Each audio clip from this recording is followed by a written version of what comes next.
Thank you for tuning in to Pest Startup 101. In this episode, we're going to be talking about exterminating dirty apartments. Please remember to subscribe.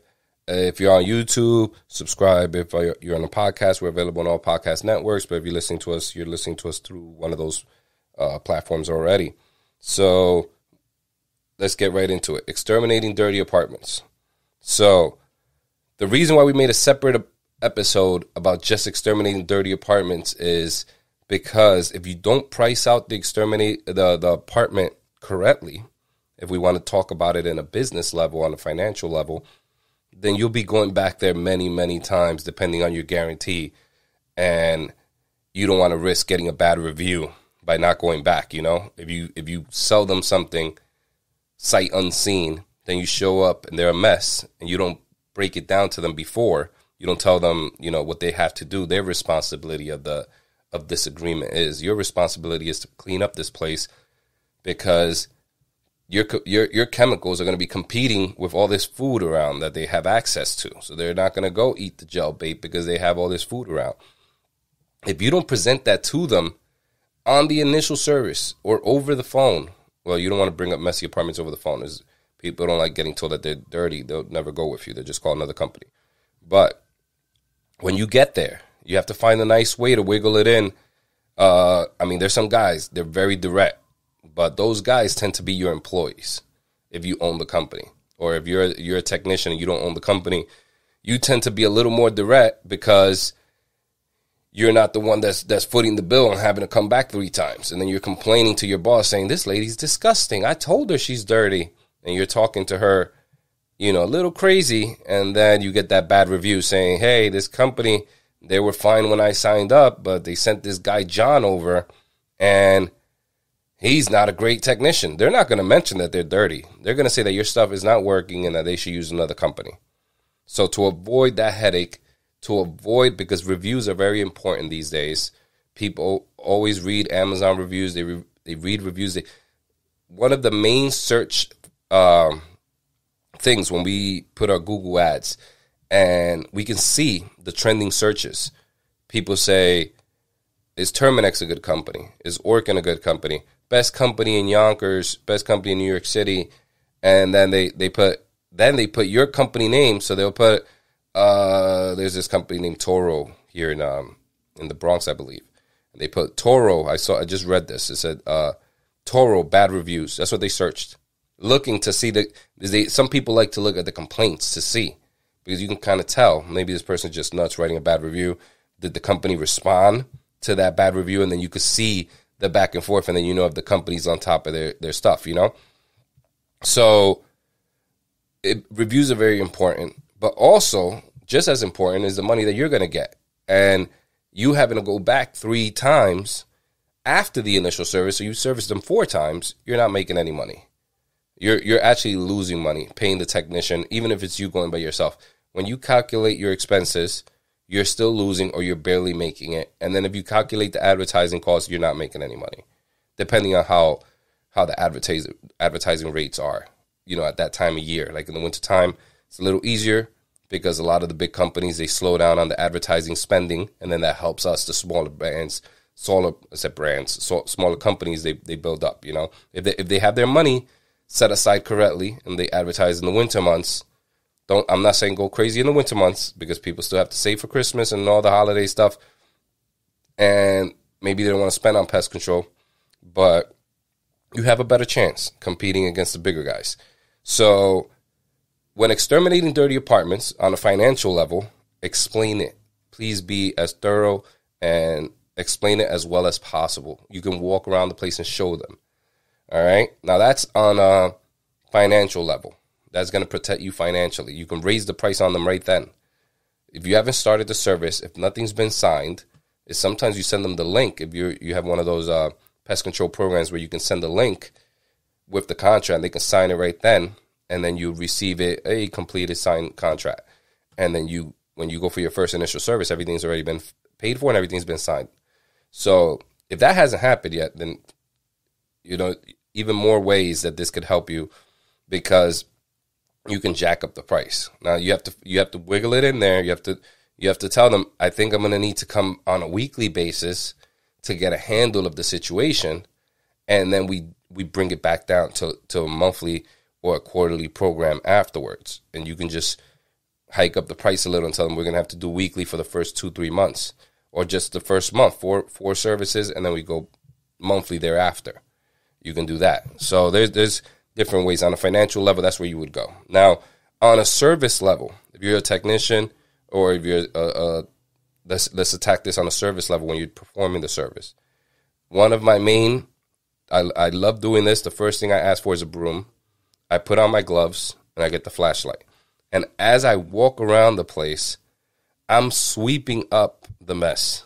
I know this is not part of your job. I'm not telling you to pick it up. I'm not telling you to use a dustpan and dump it for them. People get offended when you do that, so let me warn you there. But I do sweep up the edge. So if you pull a couch and there's a ton of candy, a ton of toys, I sweep that all out the way. I don't pick it up. I sweep it into a pile to the side just so I can see the baseboard. Sometimes all those toys, all that stuff is covered in roaches, depending on the situation. And I will see the baseboard to see if there's any gaps, if there's anything, As you go and you check the heater, tends to be toys in there. Tons of dust where you can't see a thing in there, and you use the broom. I mean, you have your own duster, but the dust stick is for outside use, and it's too long. You don't want to be carrying that stick in there and going nuts with that. So, and you don't want to get roaches on your dust stick and then put that back in your truck. So just use their broom, sweep things out the way. When you pull the stove and you treat behind the stove, just leave the stove pulled out. If they have to clean it, leave it out and say, "Oh, I left it out for you so you can sweep it. Can you put the stove back, or do you want me to do it?" And then they'll sweep it right away. They'll get flustered, and they'll be like, "No, I'll take care of it right now. Can you put it back for me?" And they'll sweep it. Some people, they try to be a little slick. They say that they're scared of the roaches, even though they've been living with them for months before they called you. They'll say they're scared to get near it, so they want you to sweep it out. Listen, I more than once, I just sweep it out. I grab the broom, I sweep it, I sweep the stuff out of this. I don't pick it up. I sweep it out from behind the stove, and then I push the stove back in, just to leave everything as I received it, okay? Also, when pulling the stove out, I've had to tell multiple people who have worked for me, who I've trained, who have worked under me in some capacity or with me. I have told them, do not pull the handle when pulling the stove out. So they tend to pull the oven door handle as they pull the stove out. They use that. You open the oven, you stick your hand under. There's a little lip under there. You grab that space and you pull from there. And when you break that handle, it's not that it's expensive. It's that it's difficult to replace the handle and make the oven look exactly the same. Sometimes that cheap metal bulges out, and then when you put the new handle, it doesn't sit properly. It starts to wiggle. And if you have an not annoying, because they're right, you shouldn't have broken it. If you have a particular customer, they might want a whole new stove, and guess what? You'd be liable, and you don't want to use your insurance just for a stove, where then it's going to make your rates go up, and you're going to get hit with paying the deductible, and you might as well have just bought them the new stove. So open the oven and pull it from there, okay? Now, best thing to do is have them prep as much as possible, so then you don't have to touch anything, and then it provides less risk for you and your company as far as damaging anything. If you're not the one that moved that stuff around, that's not your fault. If anything happened to it, that was them. And then you just went there and you treated and you left and you told them, "Hey, wait a couple hours and put the stuff back. Wipe this down, don't wipe this down," stuff like that. All right? But when dealing with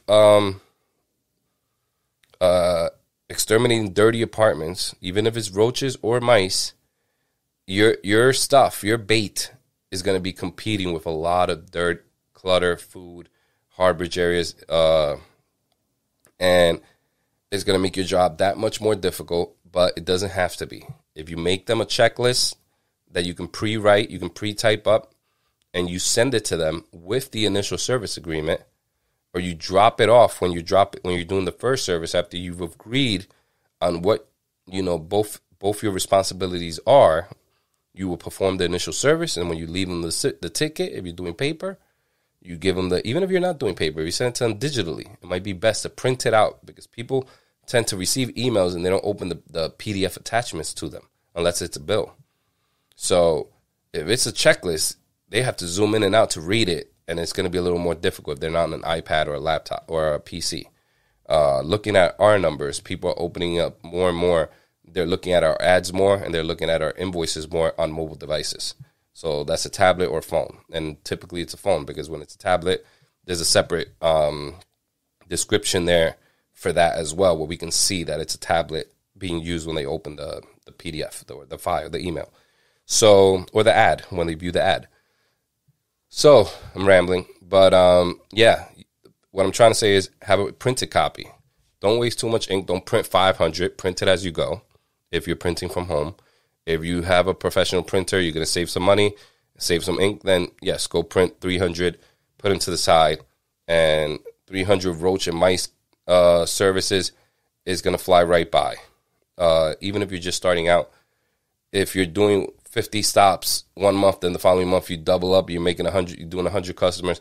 By the time you hit 300 and 500 customers, going to be in a few months. And those flyers not only help you with educating the customer, but they can also have your information up top. Make sure you put your logo on the top of the sheet and your contact information.